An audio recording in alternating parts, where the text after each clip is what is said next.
Call to order the meeting of the Planning and Zoning Commission for April 5th, 2023. Roll call. Arel.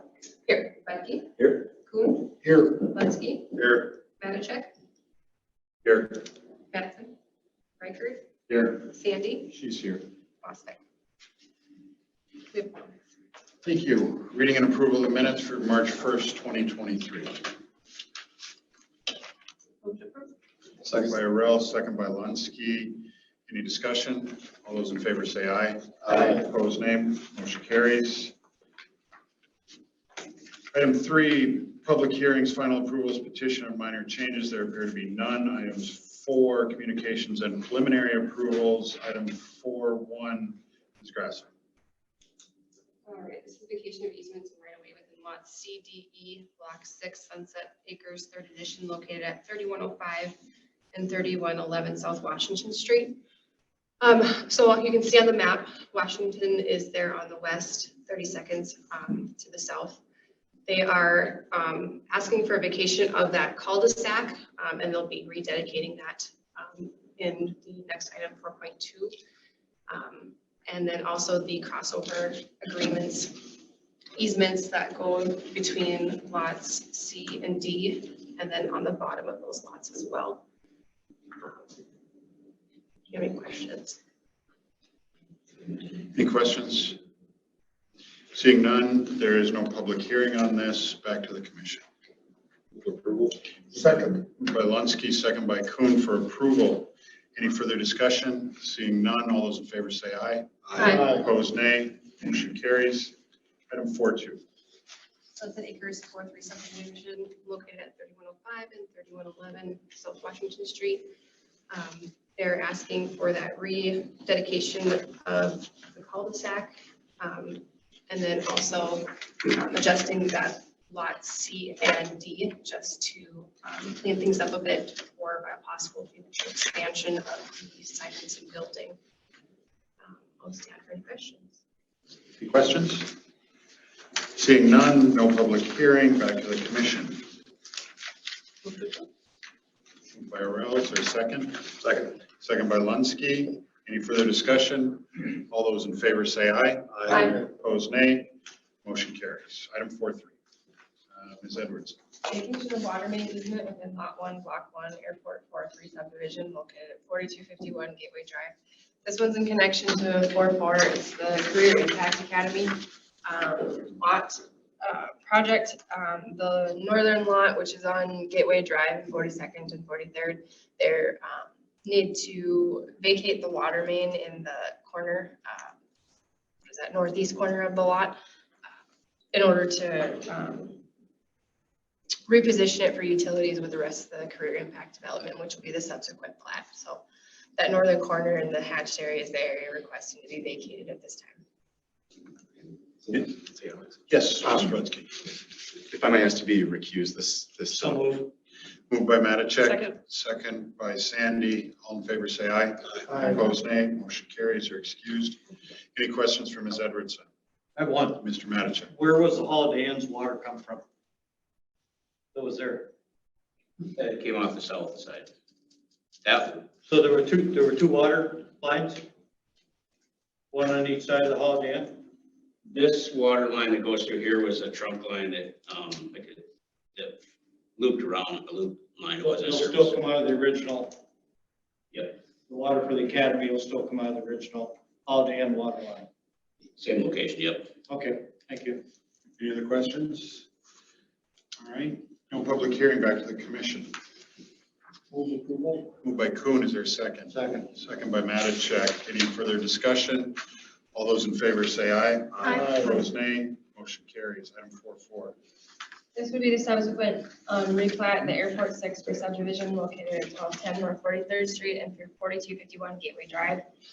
This would be the career impact site, which you'll see the CVB lot as well as the lot we just vacated a portion of, which you can see the red hatched area there in the corner. Career impact would be lot 1, and this comes with the dedication of the roadway in between those lots. Career Drive, I believe, is what it's called, running through the middle of that. So with that, could answer any questions. Before we do that, Mr. Budke, Yeah, I'd like to be recused from this item. So moved. moved by Matachek, second by Sandy. All those in favor say aye. Aye. Opposed, nay. Motion carries or excused. Questions for Ms. Edwardson? Seeing none, back to the commission. Is there a motion? Make a motion. Ms. Zarell, move for approval. Second. Second by Mr. Kuhn. Any further discussion? All those in favor say aye. Aye. Opposed, nay. Motion carries. Item 4.5. This one's the vacation utility easement within Lot 1, Block 1, Prairie's 10th edition. This is along 57th and South Washington Street. There's a lot there that was subdivided previously. There's a easement that's along the south line, which as they expand this lot is no longer needed through the middle of it. It's you can see it kind of in green there. You can see it highlighted and hatched there. That lot's going to get bigger. If we left this, it would be right in the middle of the lot. So we're recommending vacating it. You'll see it coming up here too, where we want the new easement to go. And there's plenty of public access off 57th, it looks like. Correct, yeah. Any more questions for Mr. Brooks? No public hearing, back to the commission. Second, moved by Sandy, second by Lunsky for approval. Any further discussion? Seeing none, all those in favor signify by saying aye. Aye. Opposed, nay. Motion carries. Item 4.6, Mr. Brooks. Here's the plat, Prairie's 12th. As I said, the north here is to the left. So you kind of have to tilt your head. So that lot you can see with that hatched line, that's where that vacated easement. They made the lot much larger and we're getting the easements that we need there on the front and the back. So we're good with everything that we need here and we're recommending approval. Any questions for Mr. Brooks? No public hearing, back to the commission. Move approval. Moved by Lunsky, second Second. by Mr. Kuhn. Any further discussion? Seeing none, all those in favor signify by saying aye. Aye. Opposed, nay. Motion carries. Item 4.7, Mr. Brooks. This is rezoning for this lot now. So this would be going to Prairie's second PUD amendment number 7. The area highlighted in red is the impacted area. It's currently B3. And in this area, what they're proposing to do is to go to a B3 and then an additional contractors shops. They are going to do some storage units within that area. And there is a potential that you could end up with contractor shops. They are going to have the appropriate screening on the back side of the lots as well. Those currently it would be allowed through a conditional use. They're just looking for a little bit more flexibility in terms of if they have tenants coming in and out potentially, just to have them allowed, not to have them each one individually come forward for a conditional use, similar to what we've done in, I think, Copper Point and some other areas throughout town. Yeah, what was the other one? Heartland. Heartland, thank you. Yeah. So with that, we're recommending approval. This one will go to a public hearing next time. We'll notify around, make sure everybody's good with what it looks like as well. So we're going to allow contractor shops on South Washington? What zone would normally contractor shops be in? I-1? Contractor shops are allowed within a B3 through a conditional, or they could also go into an I1, I2 as well. And just so But you if it was know, an I-1, you wouldn't have to get a conditional. Correct. Okay. the Greenberg business on 47th Avenue, right next to Edgewood, that also has contractor shops allowed. So if you're thinking contractor shops, they're contained within these structures. So it's not your traditional storage yards and things like that. If you want an example of one close to Washington, it'd be 47th and 21st, maybe something like that. That's best case scenario. What's worst case scenario that it would look like? We'll actually show you because this is also corridor overlay as well. So they're going to have to meet a certain design principle, but they are setting up offices in the front with shop space in the back.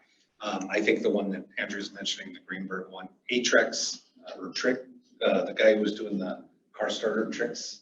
I don't know if I'm saying that right. Yeah. He was set up, so he had an office in the front part, could deal with clients, have conversations, He's sell the product, on both sides. and then he had a shop on the back side. And So It how looks like, wide- it looks like one whole building though. yes, it does. Yeah. How And those deep is are that tucked lot? back quite a bit. Yeah. and surrounded by, what is that? There's a security. Stones. Stone. stones, mobile, yep, yep. And on the other side is that, it's right by South So- Middle School, that, Just a quick question with these, there's no outside storage allowed? Correct, yeah. So in this case, they need to move everything inside. Okay. And they are actually going to have storage units around these as well. So Like those are going ground to be storage right there by Marco's Pizza. correct. So that's what they were planning on having on the east Well, side. it would be inside storage, right? Correct. Because they it'd be have the. units. Yeah. Would, in both a conditional use permit and an I-1? They'd still be the same? Well, specifically for contractor shops, there's a lot of other things allowed in an I-1 that wouldn't be allowed here. Okay. Just the contractor shops is what, everything else within the B3 would also be allowed. So they are looking at some other products, other folks that would likely be here as well, that they'd be looking at that would be B3. are they already B3? They're currently B3. So This they're is just asking us adding in. just to say that they can have the contractor shops? The potential now? for contractor shops be there as well. But they I agree. have them now. They can still do it now, but they have to come to us for a conditional use permit. That's correct. That's what B3 allows. So they want to take that step out. They want to take that step out because in this case, there's going to be potential for, there's going to be a lot of buildings here. And each individual tenant that would come in and be a contractor shop would then have to go through that conditional use permit process. And that's what most of them have, that's kind of why we've taken and done these through PUDs. So on Luann Street, it's gonna be single family and then they're gonna back up right to these, Luann Street's already done. yeah. Correct. So they're gonna back up right, There'll be the back. there's they no will be buffer, backed there's up no to- townhouse. Storage units would be the buffer then in this Buffer? case, right? Yes, correct. Well, there's usually a buffer from single family to homes commercial. to commercial. And so these folks here have already purchased their homes. And now Yeah. they're gonna have contractor shops in their backyard. Potentially. Well, I think the contractor shops are more likely to be on the west side of these lots because the depth of these lots it's too, I'd have to go back and take a look, but I'm not quite seeing it, but it's, I want to say 200 to 300 feet in depth or maybe even more. And they're going to be along the east side. They're going to be closer towards Washington. The storage units, the individual storage units that are currently allowed in the B3, those would be buffering even where those contractor shops would. So storage units are allowed in B3, just not. Storage contract. units are, yes, correct. Just about every one that we have in town is sitting in a B3 today. Has that been B3 since, did we not? Did change, with they did the- change it to B3. I can't remember when that was. Mike, do you remember? It's quite a while before you added a street bill. It's been quite a few years like that. Yeah, when the homes went in, it was B3. Why wouldn't we have had a townhouse development in between those? That wasn't the request of the developer at the time to do that. And we don't always have that. Trying to think of some other examples where we have done single family. Well, even where the SoCo ended up going, those were potentially going to be single family at one time that were going to be backed up to where the SoCo was at. I think they ended up going to two family, but somebody There are- could do a single family. They're, yeah, they're two houses. But Yeah. SoCo was also Right. supposed to be single level, not that. Yeah, they did go higher with, but B3, you can go, you're allowed to go that high. So what's the difference between having a contractor shop and having a storage unit? And why do we count those as different things? The reason we've done the contractor shops, the reason they go through a conditional use is the potential for noise, vibration, those types of things. And so those are the reasons that those go through the conditional use. I'm not aware of too many that have been an issue because most of these contractor shops are going to be more offices. There aren't a lot of people that are going to be pounding nails there or doing that type of work. Yeah, the Tricks area by the Greenberg there, I keep calling it the Greenberg, I can't remember what they called that one, but that one, same thing, you could have that, and it's across from, there's residential around that as well. But it's Well, no, multifamily though, it's right? multifamily, and then it's twin homes, and it's across. Behind TJ 47. Maxx, right there. No, that's, that's copper. Oh. Copper. But that's where Trix Tricks is used now. to- Oh, okay, yeah, Trix that's is where there. Tricks is, yeah. So I would like to see, sorry, Alex. No, that's all right. Go ahead. I would like to see something so that there is a buffer between the houses that are existing and contractor shops. So I'm not in favor of just blanket, you can do contractor shops. I think that we see this way too many times where the houses are in and then people have made this investment, an enormous investment. They're paying an enormous amount of specials to live in that development and then to surprise them with a contractor shop that may or may not be pounding nails, I don't think is When they think it's gonna be a strip mall. responsible. Yeah. That may not be open all the time. I don't know that there are any time restrictions for a contractor for when they can be in their shop working. Well, we could certainly put some time constraints on them. I just don't know, that'd be tough to enforce. I mean, I'm not saying that's Right. impossible. So I'd rather have to, I mean, since they would be allowed in B3, I'd rather each one come for individually. conditional use so that we can have at least, if we can't control this from being the fully B3, I think we should be able to have a little bit of say and maybe let the people living in the area have a little bit of say of what type of contractor work is going in there. What if we just limited it to the west side of that block? Or I'm just talking about possibilities and I haven't, maybe the developer. That's an idea. Or a noise stipulation in the lot enforcement. It's, Okay, hold on. Well, go ahead. We don't have a public hearing, but go ahead. Well, I can just add a few comments to this. So, you know, they don't really know what type of shops are gonna be in there. You know, and I understand that the concern with that. So we have done some concept plans. We can bring those to the next meeting, but on the back side, which would be the east side of the property, so it'd be the west side of those single family lots that are there, or homes that are there, that's just gonna be self-storage. There is the plan, and then more towards the front, more towards the west side, the potential for some contractor shops, and we call them contractor shops. You're not gonna see like a paving company there with, you know, all kinds of stuff there. It's the smaller guys, you know, maybe it's a plumber or somebody like that. That's, you know, a smaller type business that might work out there. There's no allowance for like exterior storage or anything, so you're not gonna have a bunch of equipment outside or you have materials, you know, piled up or anything like that. So it's gonna be more like kind of what Ryan and Andrea talked about, like the development that Greenberg has on 47th Avenue, right on the north side of Southbrook Edition there, something like that. Again, best case scenario. Right. So, and when we take away, or we just have conversations. I kind of, yeah. When we take away the conditional use permit, we're also taking away the ability to take the conditional use permit away if it's an issue with noise or equipment If you write or. it into the conditional use permit. Noise and everything else is still a violation or a code enforcement piece that we can still do regardless of whether it's a conditional use permit or zoning. Any noise violations still go through that public health process if they exceed city appropriate levels. Just so you know. This preliminary approval, right, Correct, is gonna come back again? correct. And there will be a public hearing. Okay, okay. Could we Right, at the next require- level, there will be a public Right, hearing. right. Correct, Could yeah. we require a concept plan?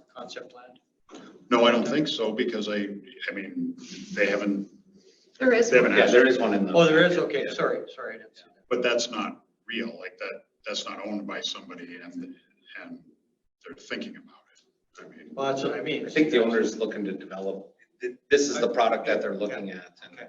Because we have asked to, you know, we need to know the materials to start reviewing for the corridor overlay as well.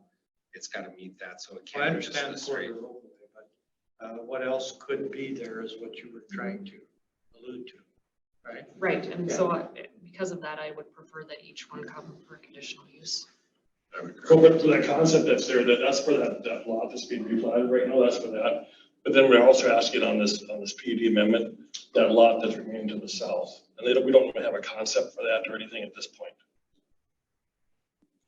So we're So asking that is for the one right under the by the north storm one. pond. And so basically this amendment goes from 57 to, is that, I can't remember, 60th or 60th or 60th.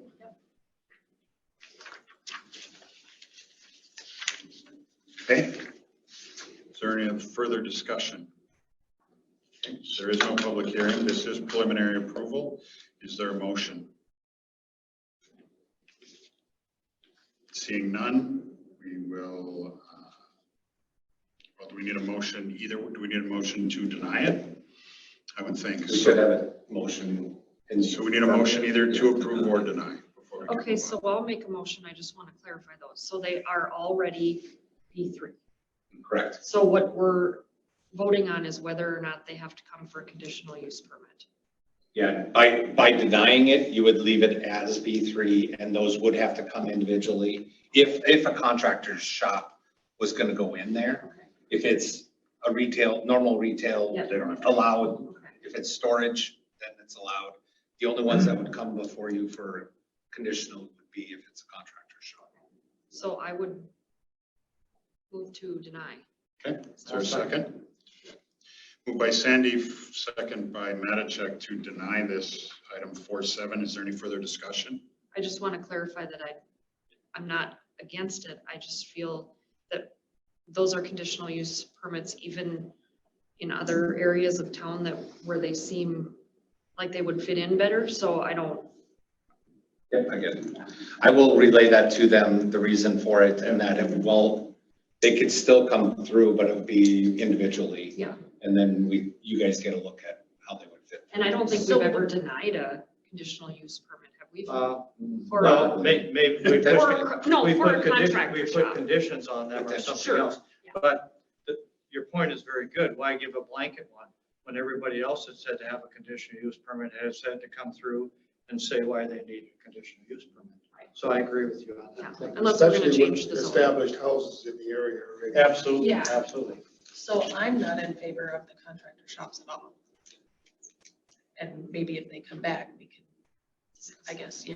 Then you can address that at that time. Yeah, I think there's all kinds of places for those other than right there. So I will let you know, as long as city council also denies, then this is dead. If they take that recommendation and then still approve, then you will have it before you next Yep. month, and Okay, we'll have that's to fine. see if we can still make the public hearing requirement. So right now, we would not advertise. Or you will take our wishes to them. Yeah, If we vote to deny and why we voted to deny. right, and I think right now, even at this point, I don't think we would make public hearing in May. We would have to, this would kick to June, which I don't know if that would necessarily affect them. I would have to check. I don't want to answer for them, but tomorrow is our public hearing requirement to get the Herald already for May's meeting. And at this point, even city council, even if we hadn't missed last month, we'd still be in the same boat. So we will hold it. This will delay it till June, but it may be dead either way. So just the request. That delay may hurt them because right now there's problems getting materials and stuff, especially for steel. So they want to order their steel for their buildings and stuff, so it may impact them. I'll certainly talk to them tomorrow morning on this, but maybe one thing we talked about, maybe the west half of that lot, maybe contractor shops allowed there and not on the east part that would abut those single family. Maybe that's something of a compromise that we can consider. Well, and I think, the developer can get their ducks in a row and go to city council, make that, and then we can have another look at it and see what it looks like. Can we can you give a public, can you give notification to the surrounding area tomorrow just in if we case. direct you to do that? I mean, is it ready to go? Or would you? The notices? Yeah, So what we would do tomorrow, what would be required is for us to notify the Herald only.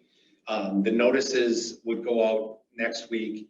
That's 800 feet around that property. We'd notify them individually and say, you know, here's what's being proposed on that site. And that would come after council action. If council were to That's deny it, we would notify neighbors. but you're So you saying would that put- now that can't even happen What in he's, time for the next meeting?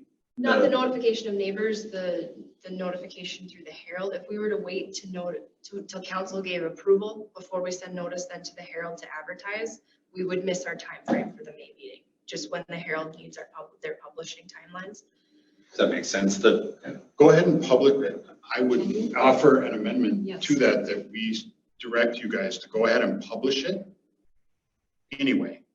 So that if city council and or we decide ultimately at the end of the day that we have the people there that can talk about it. I'll Can you do leave that? If I can offer one more option, Yep. you guys could move this along to the May with the stipulation that unless you are not comfortable with this public hearing, right now you guys are leaning towards denial. And that would be the recommendation that would go through as well to city council, that you guys really need to show us that this is going to work, and the neighborhood as well. That moves it along, and that doesn't mean that you guys aren't going forward. That gives a very firm, the onus is on the developer to show you that this is doable and doesn't slow the project down. I appreciate that. I prefer to still deny because, and I'm sympathetic to the supply chain and their progress, but we are early in the building season. And if I'm talking to the neighbor who just bought a new house and telling them, hey, I'm really sorry, but we moved it forward because of the supply chain, I don't know that I can do that. And I think if we pass this, even with those, it means that we're actually kind of okay with it. And I don't think the city council would look at it the way that we're As discussing seriously. it, as seriously, yeah. So I guess I'm down to, right now, I wouldn't publish. Right. It would be now. weird to publish on a I denial know recommendation. it would be. I understand that it would be. And that's why if we did it, I think we'd have to specifically direct you to do it. And I understand that it would be weird. And there's no second to that anyway. And it's not a big deal to me either way. Is there any other discussion from us? Is there anything else you wanted to say? No. Okay. All right, see none. There is a motion and second to deny, I suppose it would be to recommend to the city council that they deny this. Correct. And all those in favor signify by saying aye. Aye means you want to deny it. Aye. Opposed, nay. Motion carries. And then you will tell city council why you Yeah. decided to do this. Yet, you guys aren't in favor of the conditional, or That there already is a process in the place process through a would conditional be, use. remain as conditional. Right. For each individual. Yeah, it's not like. Item 4A. This would be the amendment of the Grand Forks City Code, section 180301-3M, relating to the mural sign code. Planning department's received a request from the school district to amend to allow murals on schools in residential zones. Lewis and Clark currently has one in place. We would simply be requesting to amend code to allow other schools to have murals. School district is working with a grant to kind of make an improvement on one of the north end schools. And so they'd like to pursue that. So the ordinance though is currently written for schools and residential. I did want to ask the board, or commission, one, if you're okay with that, is there also any consensus to include churches or institutions in residentials to allow murals? Leaving to schools, the next obvious thing is maybe a church coming and asking, but it's written right now for specifically schools. I wanted to have a verbal discussion of whether or not churches or institutions should be included in this code update or not. So I'd welcome any feedback on that. you know what the mural looks like? Yes, I don't remember what, my only concern is like the Red River sign that was made, I believe, by the school, the wooden structure. It was cute in its day, and now nobody has any money to fix it, and so now it sits there like gross and dilapidated. So that's my only concern is very cool that they have a grant and that someone's able to design it. It's more of being able to maintain it. The code is kind of written that it should be maintained. However, that would be up to the property owner to continue to do that. We don't regulate what the mural looks like in terms of the art, because that's, you know, First Amendment things. If it has signage of any kind, then it becomes commercial and we do regulate that. But as far as what the mural will look like in maintenance, they're expected to maintain it.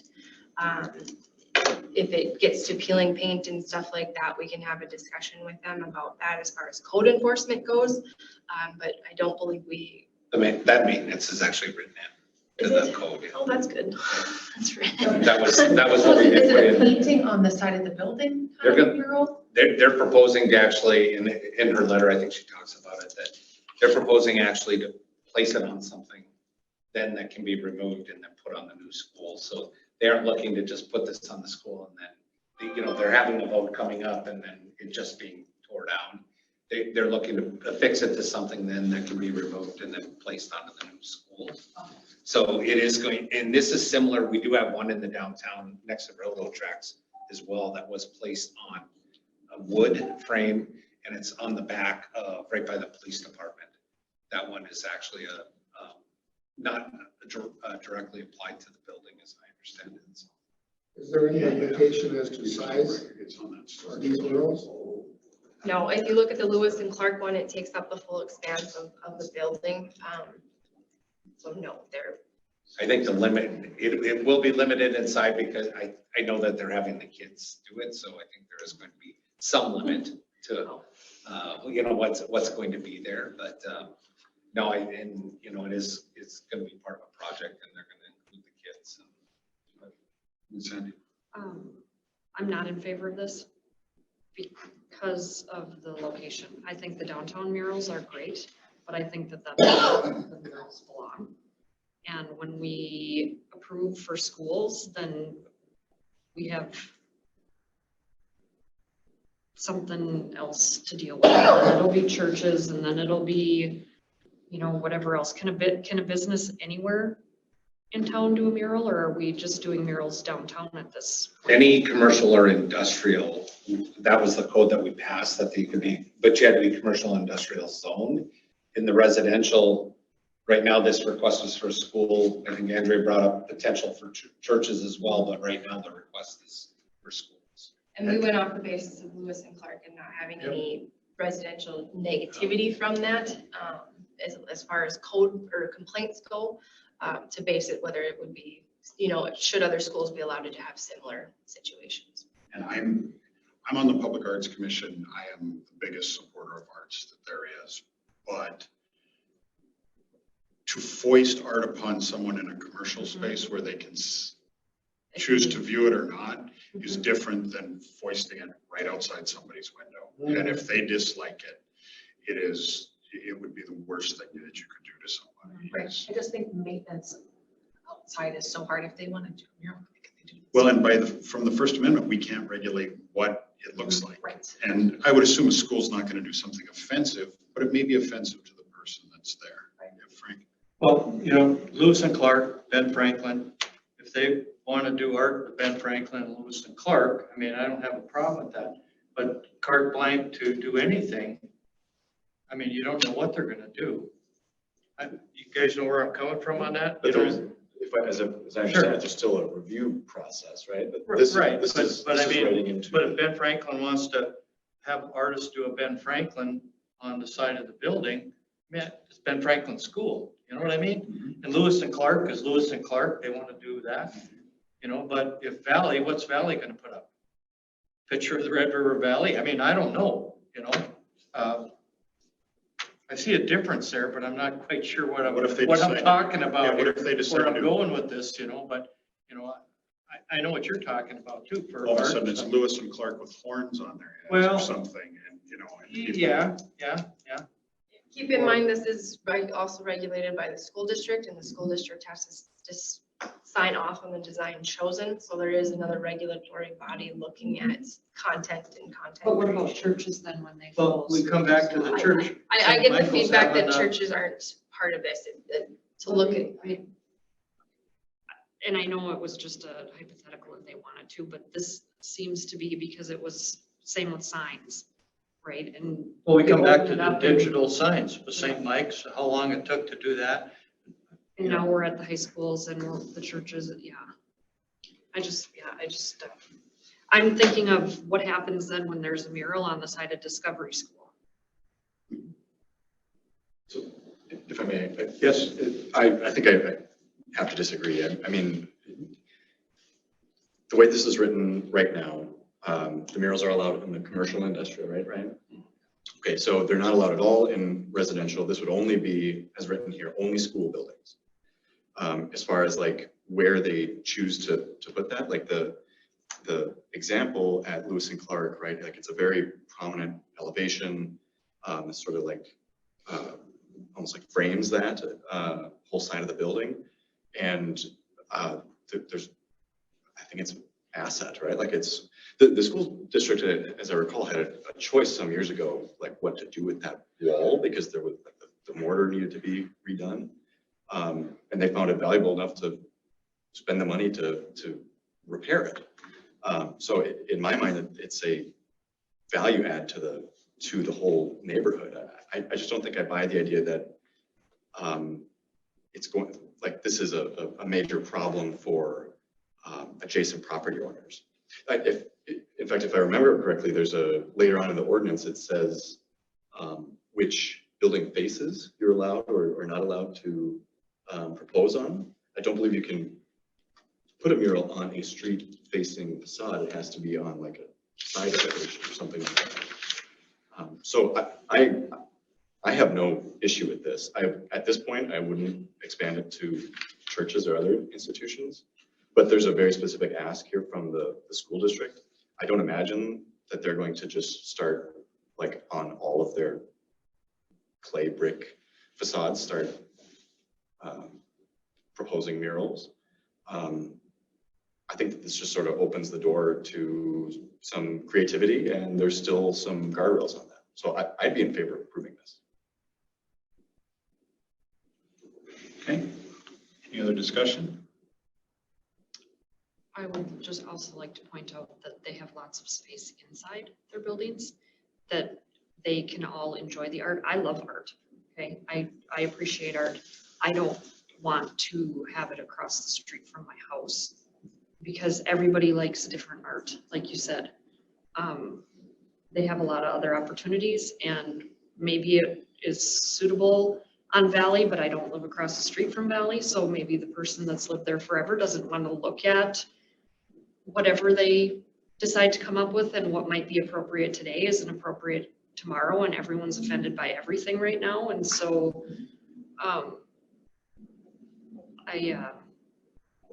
I'm just not sold. And I think a lot of the schools, where would you put them that's not street facing?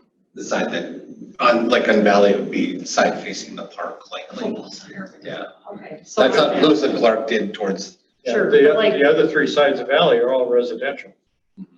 So you gotta go into the park, which is, There's also that plan of that building. There's some sort of wings. Could be some, So yeah. there's sort of courtyards. yeah, generically towards there, but there could be, I don't know if they put it on the inside that faces the parking lot, but there could be some potential other sides. They didn't have anything in mind that I'm aware of. Can I make a motion to deny the request? It's not a request, it's just discussion, I think, right now, isn't Discussion it? or voting? Right now, we did Oh, it bring is it forward set as as a an amendment. preliminary action. Okay, as an amendment. For an amendment to the, you know. I'll second it.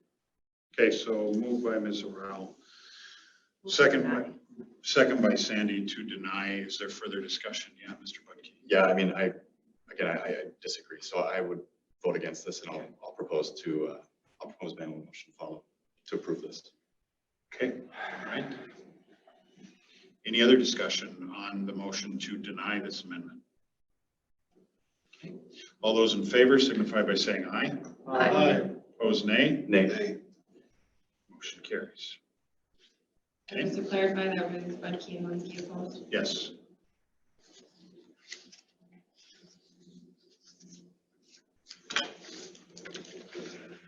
Okay. Reports from the planning department, planning and zoning briefing to committee of the whole on 3/30/51.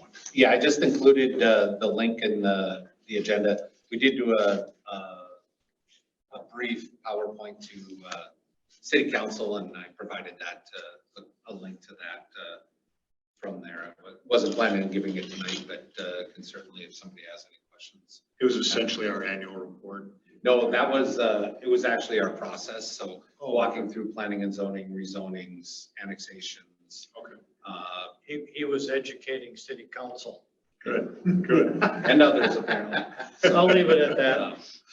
So that was the process. Excellent, thank you. Legislative update, item 5.2.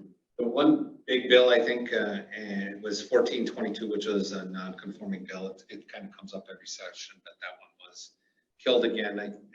Essentially what it was saying, it was going to require us to allow any building that had been destroyed by, currently our code says if it's more than 50 or 60%, it would have to meet our minimum requirements. So a lot that's under 3,500 square foot, which is, like a 50 by 70, could be rebuilt on. Our current code says that if it's under 50 by 70, it does have to go through a variance process. We've done quite a few of those actually. And then we notify around the neighborhood, but the legislature was looking at kind of doing requiring us to allow everybody to rebuild on the site. I have a question on it. Brian, do you know on fire insurance, say this house or this non-conforming structure burns down, he's got fire insurance. And normally with fire insurance, to get your total amount, you have to rebuild. Is there anything in there that helps that person if he can't rebuild? We've allowed, well, what we've done is we have handed out a couple of variances when the insurance insurance has required that. And so we've done kind of what I guess I'll say was because it's almost mute. It's almost mute to have fire insurance if you can't rebuild, and the fire insurance won't give you your money to rebuild. Well, the reality on most of those is nobody's going to rebuild on a lot that small. They're going to get. Well, I know, but you want your insurance money. That's the point. They'd still give insurance money, but they wouldn't get the replacement cost. No, it would not. It would. They would get the current value. And Yep, I know of the companies that have given a waiver if they rebuild at another location because they couldn't rebuild there. The bill was requiring municipalities to allow them to rebuild their non-conforming structure without the municipality asking even them to move 2 feet over or something to be in more compliance. It was a straight build as is, rather than trying to come up with compromises, which is what our variance process does. And so that's why we were kind of watching it and tracking it, because some of our non-conforming structures, due to life safety, they may be 1 foot off the property line when we want 10 feet because of fire codes and stuff like that. And so can the structure itself be rebuilt just 9 feet over, something like that? We try to work with those that do go into those situations to come up with appropriate context. If the lot still can be built like a 50 by 70, we certainly go through the process. We typically have gotten those as variance requests as part of financing. It may come in as a non-conforming lot just due to its size, and in which case there's an existing structure on it. We certainly want to keep the housing stock. We've taken that variance process through just so that the paperwork is cleaned up for that homeowner and future homeowners of that lot. Frank, I'm not sure, but I think I did own a non-conforming house on 2nd and Chestnut, and I think the insurance company basically told me, that there will be limitations on what we pay, Right. but I still was going to get paid something, but there was sort of a disclosure they had to make to me and whatnot. The one example I had was a friend of mine had a building, and it was that situation, and he had $50,000 worth of fire insurance, and he couldn't rebuild there. So the insurance company paid him $35,000. My point is that he didn't get his full amount of money from the insurance. And if he would have rebuilt on the spot, he would have got 50,000. Should have sued him. Yeah, should have contacted you, right? You could have got the money for him. I mean, but you know how that stuff works, so, yeah. That's my only concern is that people are out there and they know they can't rebuild, but they think they have fire insurance and they don't really have the full amount. Insurance agents are telling people, so, yeah, I I hope haven't they heard are. about somebody not knowing that they weren't covered, but you're paying insurance for something, so. Yeah. That's my only point is I hope that they can recover whatever they need to. Has anyone ever been told here that they can't rebuild when they've lost their? I'm- And we're not talking about like the flood, but No, I'm not aware of anybody going through a fire. like a variance being denied. I can't think of any, at least since I've been here. Have you? Oh, you were in a fire, 97. Well, no, to rebuild. I think I know, yeah. yeah. But I'm not aware of anybody. We haven't denied a variance. I mean, some of them look at the, Bit like Bonzers and all those buildings, they could have rebuilt, right? Yeah, they're downtown, so they can go Yeah. zero lot line. Okay. they've gone through the process of looking to rebuild and it just due to market of, parking or whatever, it hasn't panned out. There might have been a couple of those, but not a variance denial. And just to be clear, this is something the legislature did. It was- So it's Oh, not yeah. something that we need Yeah. to discuss. I mean, it's Yeah. just informing us. Yeah. It doesn't come up every session, and we kind of have been tracking it. And so it was, when we wrote this agenda, the bill was still alive. It was, I believe, killed shortly thereafter, so. All right, had subcommittee next meeting last week. We did, almost all of us. I thought you canceled because of the weather. No, we did have that meeting, and we'll be bringing forward some tweaks to ordinances, likely in May. Okay. Just depends on if Haley gets them done or not. Just send me the minutes on that last one. She has them done, he hasn't reviewed them. Okay, thank you. Any other business? Motion to adjourn. So, Moved by Farrell, second by Manachek. All those in favor say aye. Aye. Opposed, We'll nay. be here next month again, Yeah, that's the plan right even now. though it's sold, Even though halfway sold. This building. This building sold? Aye, is that what the Herald Just said? the tenants are moving. No, Harold's putting it up for The sale. Herald's I moving, thought. but it's for sale. Yeah, for sale. Read the Herald. If that's what they printed, then they're wrong. City owns it. Well, no, It's no, for it's not for 619. sale. It's, the Herald's they moving. are going